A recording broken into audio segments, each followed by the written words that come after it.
All right, we're back with our boy W.B. DuBois, and we're talking about his short story of a collection, Jesus Christ in Texas. This guy is the ultimate heart stabber.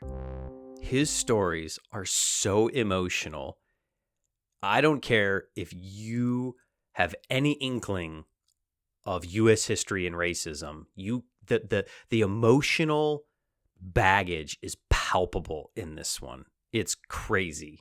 Maybe I'm imagining things, but there's this timeless experience of suffering, of atonement, of redemption, that even beyond that very specific setting that you just mentioned, I think you can see those themes in a lot of stories. And I just really like the way that he pulls them out. And I was going to say characters there at first, but maybe that's the first question is like, this is a strange pacing of a story, right? Like, it's not like you follow, at least it doesn't, to me, it didn't feel like you're following, in the beginning, I'm like, okay, am I following this convict guard, the colonel? Okay, there's a stranger. And then it turns out you're actually kind of following the stranger, the one that the one you know the least, but seems to be the most present throughout the story. So it's kind of like you get lots of little vignettes of people through town almost. And that seems very standard for DuBois's writing. It's very intellectual. It's very social. It's very critical. There are so many layers and elements to his writing. I always just seem to be drawn into the emotional aspect of it. And that probably says more about me than anything. I think that we've established that on this channel a lot, that how you view these writings says something about you as a person. But it's hard not to, I feel like, because he is writing about such a charged time in U.S. history. Let's put it on the table, right? We start out, obviously, you have this question about segregation, racism, where are we? And you have them basically talking about, and I thought this was going to be the main theme I guess it is the main theme of labor in a sense, but I thought it was going to be more about prison labor, because they're basically talking about like, well, if we convict, him, well, we'll get the railroad done quicker and it'll make us richer.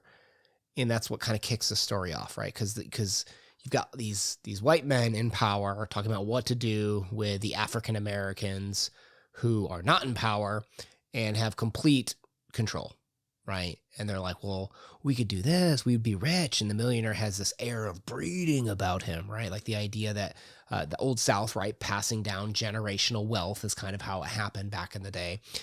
And here you have the stranger that says, is it good for them? Right. And rather than answer that, you'll notice that they say, oh, it's good for us, right? Like it's convenient to group them together of like, this helps the town out, like almost kind of out of convenience, deciding when to include the African Americans as the town versus as labor for me to get rich type of question. And it is important, I think, to point out that the stranger is different. He's very much called out to be different in the way that he looks. And that was one of the main things of slavery and racism in our country, was they look different, they sound different, they worship different, so they're lesser than. And as the stranger comes into town, he looks a little different, sounds a little different. Maybe he's on the same level as these people that were degrading. Do you think, like, when we take this in, obviously a century removed plus much different now, so we'll never know, but like, out of pure speculation, this is just your opinion, who do you think DuBois was writing for in this moment? Do you think he was writing for more of the Black community, or do you think he was writing more for the white community at this point in time? What is he writing for at the time? I think pure he's speculation. Yeah. I mean, the cop-out answer is both. I think that he is writing for his own community to give them perspective, but he's also trying to call out the hypocrisies obviously in this story of Christianity in a white nation that is supposed to treat all equal, love thy neighbor, but you're treating your neighbor like trash. So it feels like both. But I want to take it one step further. I almost feel like he was writing to us. And I know that sounds cheesy as hell. But in the world that we live in today, it just fits so well of the problems that we have still to this day. It feels like he was writing to us to just say, hey, this petty crap doesn't matter. Y'all got to move past it. There's so many more important things to worry about. I think it's hard, right, to confront the realities of racism, of you got to look at the times much different. Are we better off today? In my opinion, clearly yes, right? But we still have this society based on racial injustice. And how do we deal with that? How do we understand its meaning, its ramifications? And I think you brought up a good point there about love thy neighbor, right? Because I think the stranger is interesting because, when he walks into the room, you have people dropping dishes. Oh my gosh, oh my gosh, oh my Lord. Like there's all these references to them kind of like seeing him as Jesus, right? To put it on the table, Jesus Christ in Texas is the name of the story, right? So it's like, if Jesus were walking around, if you were being mean to a friend, or maybe not even a friend, but someone you don't like, would you treat them different if your mom was in the room? You know what I mean? Like, remember like when we were little and like you knew you were acting up, and then when your mom walked in, you straightened up a little bit, right? You started acting a little bit better when you knew someone was watching. So like in the story, this character, the stranger, and again, I'm going to get to why I think he's called the stranger. I think there actually is a very specific biblical reference, if you didn't know, in my opinion. But I think, imagine this world where like this great reconciler existed that could perfectly judge you, know when you're being wrong. Would you act more right? Like, don't steal that gold watch, right? Like it doesn't belong to you. And it's like, well, they started it. They stole me. They stole my people. And it's like, what makes right action? How does one love thy neighbor? And I think that's one of the great questions we have right now is how does one absolutely always love their neighbor, even when gold's on the table, right? In the beginning, to make that extra buck with the kernel. When the gold watch is on the table, you could take that and run and be free. It's hard to always do the right thing and to always have compassion and care.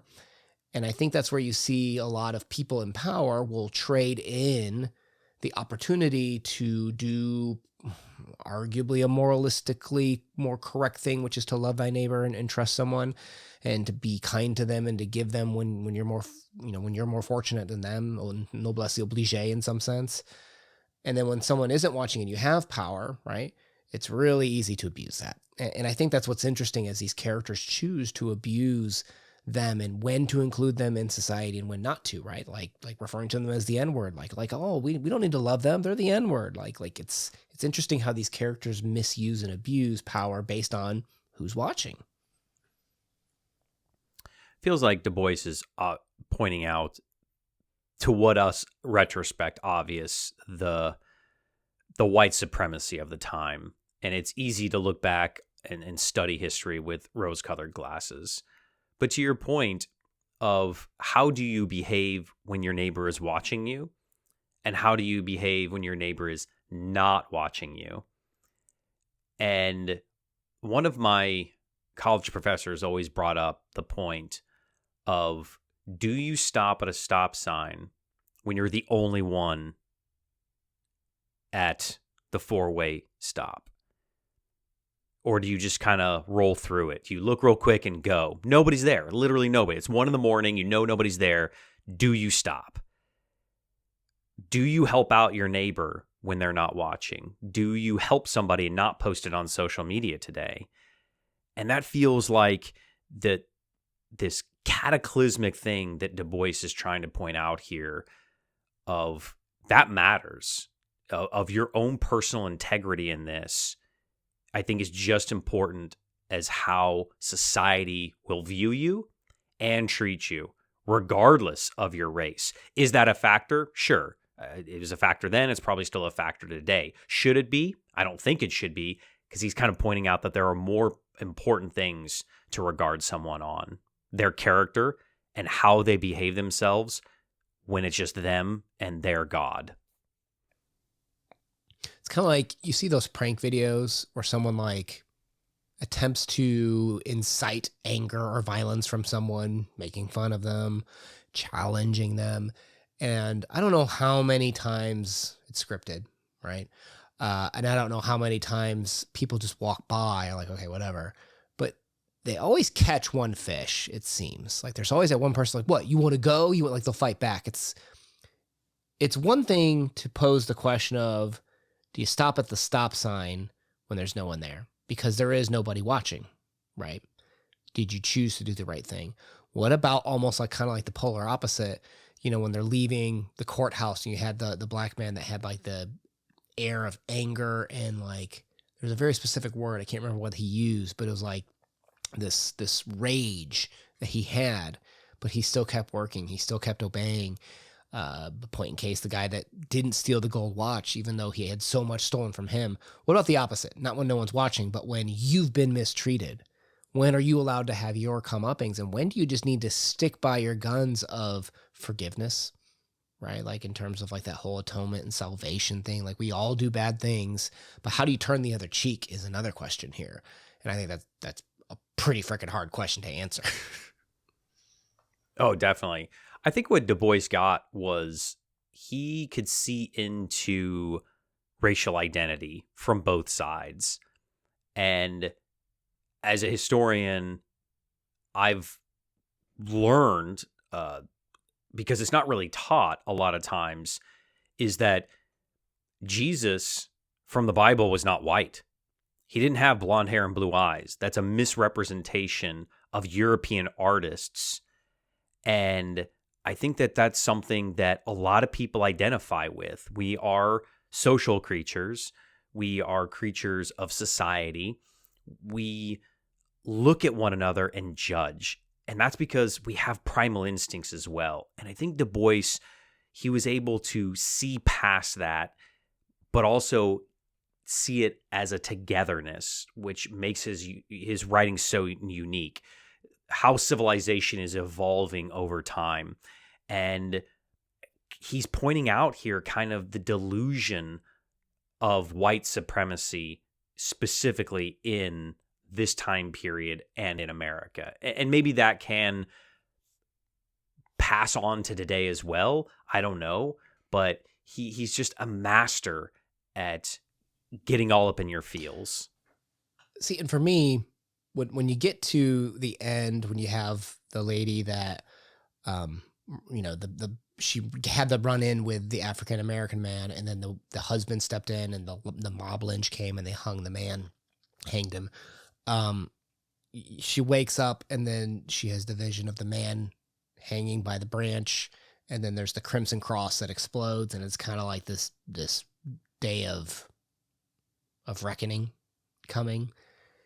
And from her dry lips, this is what kind of clicked for me, that this was such a deep story of atonement and substitution, because we haven't even really talked about that yet, about can you really suffer for someone else's sins, right? Like in terms of like the Black community, in terms of what they went through when they were put into slavery.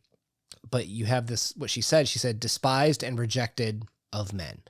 Obviously, DuBois writing in English, quoting translations from the Bible here, but that's if you didn't know, a very famous quote, very famous part of the Bible. Well, first of all, did you? We know there's lots of different references, love thy neighbor, in terms of wages versus grace, that are brought up multiple times through the story. But the fact that he quoted Isaiah, 53 verse 3, was pretty important to me. And for those of you that aren't as familiar with the Bible, that's part of this section that's kind of called the what's it called? The something stranger, the suffering stranger. Is that what it's called? I believe so. It's some iteration of that. Yeah. Let's go with suffering stranger for this talk right here. I'll look it up after we're done. But that's the part where you kind of have this. The book of Isaiah in general is like this really interesting. And I'm aware of like the three Isaiahs theory where you have it written at 3 different points of time. But, the first part theorized to have written 700 years before Jesus was born, 500 years for the second part. And we're in, chapter 53. That's where we have the suffering stranger talking about someone suffering for someone else's sins. And I couldn't help but wonder, who's that in the story, right? Like, if the Black community, the African Americans are suffering for the sins of the white, does that really work? Can you do that? And that's kind of the story of Jesus and this weird prophecy that comes, according to in biblical narrative, comes true, hundreds of years later, right? And you had, even in the beginning of Isaiah, the story about a virgin birth happening, and we will call him Emmanuel, like things that basically revolve around the story. If you look at it and you back up and you realize there's people suffering in the story for the sins of others. And there's a question of substitution and atonement here. And even arguably vindication and reconciliation at the end, right? Like we have this apocalyptic ending with this huge crimson cross, and people are going to, if you believe in the biblical narrative and the biblical story and Christianity, etc., are going to have to face their sins throughout life. And even if you're not, I think that's something that many of us can feel, when someone's mean, you want to outcast them, right? Like there's something that makes you feel happy typically with being a good person, right? Like that's why giving sometimes gives us such a happy, joyful feeling, that we have to kind of remember that. And I think that's what the story kind of tackles at the end here, is this revelation and this atonement and vindication that happens at the end. And it makes you kind of wonder, how are each of the characters in the story, who has suffered for others, and who has violated basically people who they're supposed to love and feel good through rewarding. I believe the term was servant, not traveler. And that makes perfect sense, right? Because Jesus proclaimed that he was a servant of God. He washed the feet. He was one that was giving the message. And that makes complete sense here. And for me, this story, it was just, it was a kick into my soul, because it just, the way that people treat each other is not how they are taught to treat each other. And there's a lot of real historical thought that goes into this story, beyond just the metaphors, beyond just the religion, beyond the social, beyond the racism and everything. This story was originally called Jesus Christ in Georgia. And after there were real life lynchings of people based on racial profiling, he renamed the story. DuBois was just so in touch with the no. He had his pulse on the it of the time that seems to be reverberating throughout time. This story really just encapsulates that failure of man to ourselves, and that we can be better only if we just look past our shortcomings. It's the timeless message, right? If we do believe the scientific scholars of 8 BCE to 2,000 years ago to today, there is a message here that has been consistent about compassion and justice and dignity for people, that we have seemed to, for some reason, just struggled and abused for centuries now. And I'm not a perfect person, right? Like, if you take me out of my comfy little home here right now, and I was fighting tooth and nail for survival, what would I become? You know what I mean? And there's this dark part within us that I think we hide, but we almost need to acknowledge exists. And how do we move past that as a society? Because until we do that, we're going to always have this story that is now centuries old reoccurring throughout time. And what I like about DuBois is he challenges us, I think, to think about that. And I think that's an important part of literature, to say, I think it's really easy to say, oh, they're being so mean. Oh, why don't they just love their neighbor? But I think we need to peel back that onion of ourselves and say, where do we see ourselves failing at times when no one's watching? The stop sign, even something simple like that. And when does it matter and when does it not? And how do you change that? How do you change behavior? And I think that's just one of the great discussions when it comes to reading a DuBois story? You asked me earlier in our discussion, and I think I have a better answer for you of who was he writing this for. And I think he was writing it for all of us. And I kind of already said that, but I think that he's wanting people of both races to recognize Black people as equal counterparts. And that's the only way that the experiment of the United States is going to work. And that he wanted us to be better than our forefathers. And I think that he thought we could be. And as you said, are things better now? I think for most of us, maybe not all of us, but I've only lived my life. I only have my experiences. But this story gives me a glimpse into those to where I can become a better person, because that knowledge is power to evolve yourself. And whether you're looking at it from a social, a religious, racism's perspective, we can all be better. We can all do better. Yeah, and I guess that's just kind of the power of DuBois. What did the story say to you out there? Was it as powerful for you as it was for me? Whether you took it to be this great retelling of the suffering servant from the Bible, or whether you just took it as a question of like, how do we become good people? I think it's still worth talking about. So let me know in the comments what you think. What other DuBois stories should we be reading next? My name has been Una. I've enjoyed spending time sitting here talking about this, and I hope you did too. Peace. Peace.